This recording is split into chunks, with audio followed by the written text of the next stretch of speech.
Hello friends, नमस्कार. तर अंजल राज व्लॉगमध्ये तुम्हा सर्वांचं पुन्हा एकदा स्वागत आहे. तर इथे थोडासा भात उरलेला होता.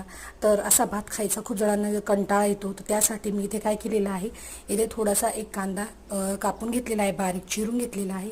इथे गावरान अशी मस्त अशी कोथिंबीर आहे ते कापून घेतलेलं आहे. इथे लिंबू कापून घेतलेला आहे आणि इथे चिवडा आणि फरसाण घेतलेलं आहे.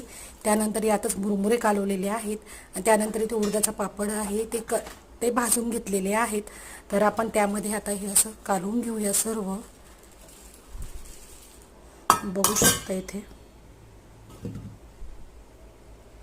अशा प्रकारे तुम्ही तुमच्या आवडीनुसार थोडं त्यात तिखट, कोथिंबीर, कांदा, टोमॅटो, कच्ची कैरी देखील टाकू शकता. अशा प्रकारे तयार होते मस्त अशी कोरडी भेळ, जी बाहेरच्या भेळपेक्षा पण अति सुंदर लागते. तुम्ही पण एकदा नक्की प्रयत्न करा आणि रेसिपी आवडल्यास लाईक करा.